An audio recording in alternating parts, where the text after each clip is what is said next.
Good morning to everyone class. Welcome in my YouTube channel BTB classes. In today's class we will discuss about the Oersted experiment related to magnetic effect of current. So class let's start Oersted experiment. तो हमने Oersted experiment के बारे में मैं magnetic compass को discover किया था कल की क्लास में. आज हम उसको आगे बढ़ा रहे हैं. ठीक है, ऑयस्टेड ने और किस तरीके का एक्सपेरिमेंट किया देखिएगा. इन्होंने एक कंडक्टर लिया हमारे पास में ए बी, कोई भी कंडक्टिंग वायर है. उस कंडक्टिंग वायर को एक सर्किट के साथ जोड़ा उसने. ठीक है, की लगाया और उसके बाद में एक सेल के साथ इसको कनेक्ट कर लिया. अब सेल में यहाँ पर की ऑन नहीं है तो मैग्नेटिक कंपास हमने रखा हुआ है. मैग्नेटिक कंपास में नो डिफ्लेक्शन यानी कि कोई भी डिफ्लेक्शन या डिफ्लेक्शन शो ही नहीं हो रहा. दैट्स वाई क्योंकि यहाँ पर कोई भी करेंट नहीं है. ठीक है, फिर इन्होंने क्या किया, इस स्विच को ऑन किया. जैसे स्विच को ऑन किया तो क्या हुआ class, positive to negative current flow होने लगी. जैसे करंट फ्लो हुआ तो यहाँ पर मैग्नेटिक कंपास जो रखा था वो डिफ्लेक्ट हो गया. ठीक है, दिख रहा होगा यहाँ बिल्कुल सीधा है और यहाँ देखिएगा पूरा डिफ्लेक्ट हो चुका है. ठीक है, तो ये दोनों में आपको रिलेशन समझ में आ रहा होगा. ठीक है, that's why Oersted discovered the magnetic field due to a current carrying conductor. Current carrying conductor की वजह से यहाँ पर मैग्नेटिक फील्ड को डिस्कवर कर लिया गया ऑयस्टेड के अकॉर्डिंग. ठीक है, क्योंकि मैग्नेटिक कंपास रखा हो ये डिफ्लेक्शन शो कर रहा है. डिफ्लेक्शन तभी शो करेगा जब यहाँ पर मैग्नेटिक फील्ड है. दैट्स वाई यहाँ डिफ्लेक्शन हुआ है तो सीधी सी बात है यहाँ मैग्नेटिक फील्ड जरूर रही है. ठीक है, ऑयस्टेड ने और एक नेक्स्ट एक्सपेरिमेंट किया. अब सेल के डायरेक्शन को रिवर्स कर दिया. ठीक है, यानी कि जहाँ नेगेटिव था वहाँ पॉजिटिव कर दिया, जहाँ पॉजिटिव था वो नेगेटिव कर दिया. तो करंट की डायरेक्शन रिवर्स हो जाएगी. करंट की डायरेक्शन रिवर्स होने से जो भी डिफ्लेक्शन था एग्जैक्ट अपोजिट हो गया. ठीक है कि नहीं क्लास, एग्जैक्ट अपोजिट हो गया क्लास. तो अपोजिट हुआ है यहाँ पर हमारे पास में दिखेगा. ये वाला जो पॉल है ना, ये ऊपर वाला ये नॉर्थ है, ये और नीचे वाला जो है वो साउथ है. ये हमने ब्लैक कर दिया इसको. अब देखिएगा हमने जो है करंट कैरिंग कंडक्टर्स की वजह से यहाँ पर हमने डिफ्लेक्शन शो किया है. अब डिफ्लेक्शन शो करने के लिए आपके पास में रूल्स एंड एविडेंस होने चाहिए. तो वो एविडेंस क्या है, वो एविडेंस दिया गया है एम्पियर्स स्विमिंग रूल से. तो क्लास जिसने ये नहीं किया था, शायद हमने पहली क्लास में इसको कराया नहीं है, तो अब आप इसको कर लेना है यहाँ से. हाँ, तो एम्पियर स्विमिंग रूल्स क्या है देखिएगा. इमेजिन कीजिएगा, imagine a man swimming along a wire of direction in the direction of current. Suppose that ये वायर है और इस वायर में हमारे पास ये करंट आई फ्लो हो रहा है और ये स्विमिंग जो भी मैन है वो स्विमिंग कर रहा है करंट की डायरेक्शन में. विद इस face always turns toward the magnetic needle. और जो भी हमारे पास में जो इसकी जो फेस है वो हमेशा मैग्नेटिक निडल की उसमें रहने चाहिए. यानी कि जो मैग्नेटिक निडल रखेंगे आप वो इसके फेस की तरफ होनी चाहिए क्लास. ठीक है, तो इसको ये देखिएगा मैग्नेटिक निडल हमने रख कर यहाँ पर रिप्रेजेंट किया है. ये नॉर्थ पोल, ये साउथ पोल. तो इस तरीके से फ्लो कर रहा है, स्विमिंग कर रहा है. Then the north pole of the needle get deflected toward his left hand. अगर आप इस तरीके से तैरते हैं कि जो भी आपका फेस है वो नॉर्थ पोल की तरफ होना चाहिए. ठीक है, और जो भी हमारी स्विमिंग की डायरेक्शन है वो करंट की डायरेक्शन में होनी चाहिए. देन जो भी हमारे पास में नॉर्थ पोल है वो get deflect toward the left hand. ठीक है क्लास, यहाँ पर देखिएगा, यहाँ पर जब आप पर्सन को इसको उठाकर यहाँ रखेंगे, ठीक है, इसको यहाँ पर जब आप रखेंगे तो ये इस तरीके से आ जाएगा हमारे पास में. और जैसे हमारे पास में करंट की डायरेक्शन ये आ गई, ठीक है, निडल की डायरेक्शन भी यही होगी नॉर्थ पोल की. तो दैट्स वाई डिफ्लेक्ट हो जाएगा हमारा कहाँ पर, हमारे लेफ्ट हैंड की ओर डिफ्लेक्ट हो जाएगा क्लास. ठीक है, तो ये यहाँ पर हमारे मैग्नेटिक फील्ड को ड्राइव करने के लिए फॉर्मूला रहा. ठीक है, pause the video and note it down. हाँ, तो क्लास नेक्स्ट टॉपिक पर अब हम डिस्कस करते हैं बायोट-सावर्ट लॉ. आपने कहा कि करंट कैरिंग कंडक्टर्स की वजह से मैग्नेटिक फील्ड होती है. तो मैग्नेटिक फील्ड होती है तो एटलीस्ट कितने अमाउंट में होती है, तो ऐसा किसने बताया, बायोट-सावर्ट ने बताया. तो that's why this law is called Biot-Savart law. तो इसके लिए हम सबसे पहले क्या करते हैं क्लास, कंसीडर करते हैं. Consider a current element D L of conductor X Y. ये कंडक्टर है हमारे पास एक्स और वाई, इसका एक छोटा सा एलिमेंट डी एल आपने यहाँ पर कंसीडर कर लिया है. ठीक है, carrying a current capital I, और इसमें करंट फ्लो कर रही है, वो कौन सी करंट है, capital I. Let P be the point, ये पी एक पॉइंट है, where we will find the magnetic field intensity. इसको फुल फॉर्म कर देना, magnetic field intensity due to the current carrying conductor. Current carrying conductor. Let R be the position vector, small R be the position vector of point P and D L. हाँ, point P का जो है ये position vector है हमारे पास. And theta we the angles between D L and R. D L और R के बीच में जो एंगल है वो कितना है हमारे पास क्लास, थीटा है. तो अब हम डिस्कस करते हैं कि यहाँ पर मैग्नेटिक फील्ड क्या होगा। तो सपोज दैट डीएल सेक्शन की वजह से जो मैग्नेटिक फील्ड है वो कितना होगा, डीवी होगा। मैग्नेटिक फील्ड को वी से इंडिकेट किया जाएगा, तो दैट्स बाय डीएल की वजह से डीवी होगा। तो अब हम आगे बढ़ते हैं। According to Biot Savart law, according to Biot Savart law, number 1, magnetic field intensity is directly proportional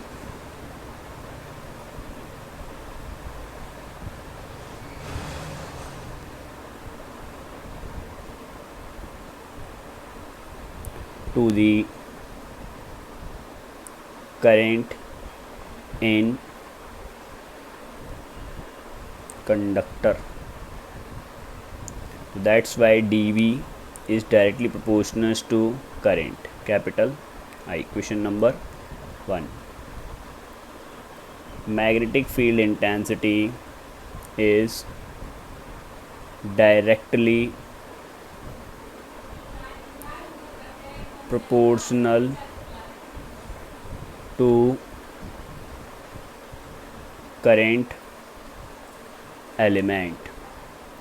current element के डायरेक्टली प्रोपोर्शनल होता है। करंट एलिमेंट था हमारे पास डीएल, तो क्लास डीएल लिखेंगे यहाँ पर। इक्वेशन नंबर 2,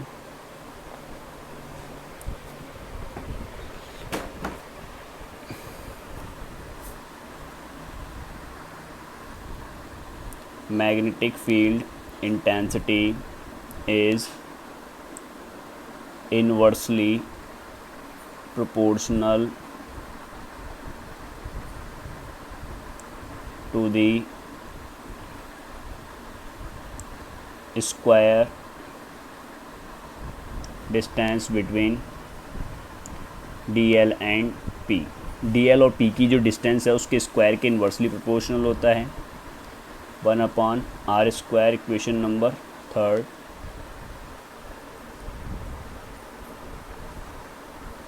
नेक्स्ट इक्वेशन इधर लिख रहे हैं हम। 4th point, magnetic field intensity is directly proportional to the sin theta। तो dV is directly proportional to sin theta। Equation number 4। यहाँ तक अगर किसी को कोई कन्फ्यूज़न है तो जल्दी से कमेंट बॉक्स में जाएं और कमेंट करें। उसके बाद आगे बढ़ते हैं।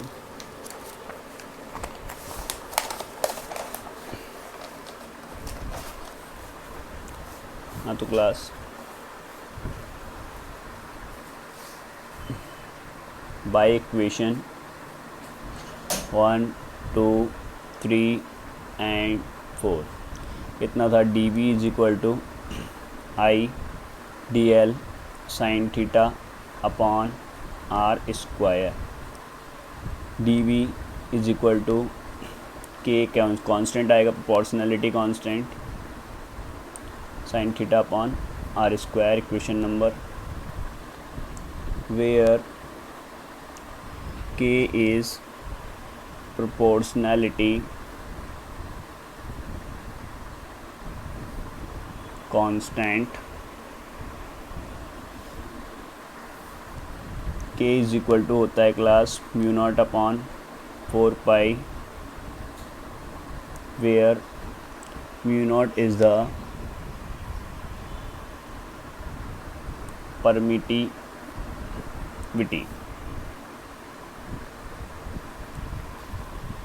permittivity of the medium।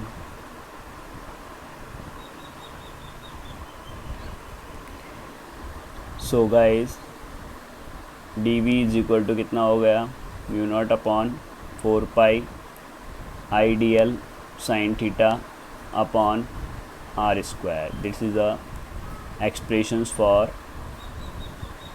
magnetic field intensity due to the current carrying conductor by the help of Biot-Savart law।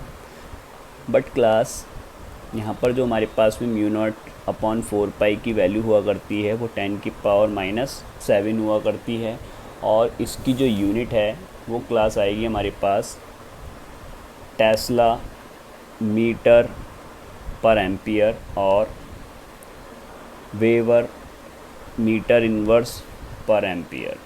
ठीक है क्लास, तो ये हमारे पास में क्या आ गया है, इसका यूनिट भी आ गया है और जो मैग्नेटिक फील्ड है उसका यूनिट क्या आएगा हमारे पास, टी फॉर टेस्ला। ठीक है, तो टेस्ला यहाँ पर हमारे पास मैग्नेटिक फील्ड की जो क्या आ गई, यूनिट आ गई हमारे पास। अगर यहाँ तक समझने में क्लास आपको कोई प्रॉब्लम आई हो तो जल्दी से कमेंट बॉक्स में जाएं, कमेंट करें और हम तक शेयर करने की कोशिश करें, तभी आपको उसका वापस फीडबैक मिल पाएगा। और आप लोग बिल्कुल भी कमेंट वगैरह नहीं करते हैं, ठीक है, ऐसा लगता है आपको सबको समझ आ रहा है। ठीक है, तो जो कोई प्रॉब्लम हुआ करे तो ज़रूर शेयर किया करें क्लास, तभी तो इंटरेस्टेड क्लास बनेगी। तो क्लास का वेक्टर फॉर्म और लिख लेते हैं हम। जैसे कि हमें पता है वेक्टर फॉर्म लिखेंगे तो आइडियल, अगर आई और डी एल, आई तो हमारे पास पहले से मालूम है कि स्केलर क्वांटिटी है, ठीक है कि नहीं, तो स्केलर क्वांटिटी है तो स्केलर क्वांटिटी को तो वेक्टर फॉर्म में लिखने की ज़रूरत ही नहीं है आपको। बचा डी एल, डी एल के साथ में अगर आर और आ जाए, ठीक है, इसे लिख सकते हैं D L sine theta into R upon में आर स्क्वायर। तो क्लास आप जानते हैं आर क्यूब, एक आर से एक आर कैंसिल हो जाएगा, वापस ऊपर पहुंच जाएगा। यहाँ पर लिख देना वेक्टर फॉर्म। तो वेक्टर फॉर्म में class mu naught 4 pi I, और ये हमारे पास में A B sine theta. A B sine theta का मतलब यानी क्रॉस प्रोडक्ट, कॉस थीटा होता तो हमारे पास में क्या आता, डॉट प्रोडक्ट। ठीक है, अभी फ़िलहाल साइन है तो दैट्स वाई क्रॉस प्रोडक्ट आएगा R cross D L cross R, D L cross R upon R cube. This is a vector form of the Biot Savart law. ठीक है, यूनिट वगैरह सब वही रहेंगी जो ऊपर हमने लिखी है। ठीक है, टेस्ला रहेगी यहाँ पर भी। ठीक है बाकी अगर कोई प्रॉब्लम हो तो पूछ सकते हैं आप लोग। क्लास 1 की नेक्स्ट क्वेश्चन है हमारे पास जो कि वेरी वेरी इंपॉर्टेंट रहता है एग्जाम बेस पर। ठीक है, तो उसको भी समझिएगा। Write a relations between mu naught epsilon naught and C. आपको इन सिंबल्स के बारे में तो पता है, mu naught is the permittivity of the magnetic field, epsilon naught is the permittivity of the electric field, electric field के लिए परमिटिविटी है, और C for speed of light है यहाँ पर। ठीक है, तो क्लास डिस्कस करना स्टार्ट करते हैं। वी नो दैट, जानते हैं, क्या जानते हैं कि 1/4 pi epsilon naught is equal to हुआ करता है 9 इंटू 10 की पावर 9। प्लस की यूनिट क्या होती है, न्यूटन मीटर स्क्वायर पर कूलाम स्क्वायर। एंड एक की वैल्यू और जानते हो आप, म्यू नॉट अपॉन 4 पाई की। म्यू नॉट अपॉन 4 पाई कितना होता है, 10 की पावर -7 टेस्ला मीटर पर एम्पियर। ठीक है, तो ये दोनों चीज़ें आप जानते हो। नाउ अब आप क्या करें, म्यू नॉट की एप्सिलॉन नॉट से मल्टीप्लाई करें, mu naught epsilon not. Mu naught की वैल्यू कितनी हो गई, 4 पाई इंटू 10 की पावर -7। एप्सिलॉन नॉट की कितनी होगी, एप्सिलॉन नॉट इधर भेज दीजिएगा, और ये 9 की पावर 10 मतलब 9 इंटू 10 की पावर 9 को 4 पाई के साथ, तो ये हो जाएगा 1/4 पाई इंटू 9 इंटू 10 की पावर 9। ठीक है क्लास, 4 पाई से 4 पाई पूरी तरीके से कैंसिल होता है। 1/9 इंटू 10 की पावर, ये माइनस की है वो नीचे ले आओ, नीचे ला करके कितनी हो जाएगी इसकी, प्लस की, और प्लस की 9 और 7 कितने हो जाएंगे, 16। Mu naught epsilon naught taking square root, square root ले लीजिएगा क्लास दोनों तरफ। म्यू नॉट एप्सिलॉन नॉट, यहाँ पर 1 का स्क्वायर रूट 1 ही आएगा। ठीक है, 9 का स्क्वायर रूट कितना होता है, 3, और 10 की पावर 16 को हाफ कीजिएगा 8, बट 3 इंटू 10 की पावर 8 इज इक्वल टू होता है स्पीड ऑफ लाइट, मीटर पर सेकंड जरूर लिख लेना। ठीक है, इधर लिख लेना। सी की वैल्यू होती है, so mu naught epsilon naught is equal to 1/c। हम इसको लिख सकते हैं c इज इक्वल टू 1/√म्यू नॉट एप्सिलॉन नॉट। क्लास देखिएगा, ये तो आ गया हमारे पास रिलेशन, लेकिन इसी को थोड़ा सा अपडेट कर लिया जाता है। ठीक है, इसके रूट को जो है अच्छे तरीके से एक्सप्लेन कर लेंगे। हम ऊपर कर रहे हैं इसको कि c, ये सबसे लास्ट में करना आप लोग, ठीक है, जो इस बॉक्स में करा जा रहा है। c is equal to mu naught epsilon naught, square root का मतलब हाफ पावर, हाफ पावर को ऊपर लेके जाओगे कितने हो जाएगी, -k 1/2। तो एक रिलेशन ये भी, मतलब इसी से ही मॉडिफिकेशन कर लिया जाता है, तो ये भी लिख देता है। कभी कहता है प्रूफ दैट दिस, ठीक है, तो प्रूफ कीजिए, तो यही प्रूफ करना है आपको, बस थोड़ा सा अपडेट कर देना है इसको। क्लास क्लियर है सभी का? अगर क्लियर नहीं हो, कोई प्रॉब्लम आई हो, तो जैसा कि हमने पीछे भी बार बार बोला है वैसा ही आप करें, ठीक है। अब हमें बोलने की ज़रूरत नहीं है, ठीक है। चलिए।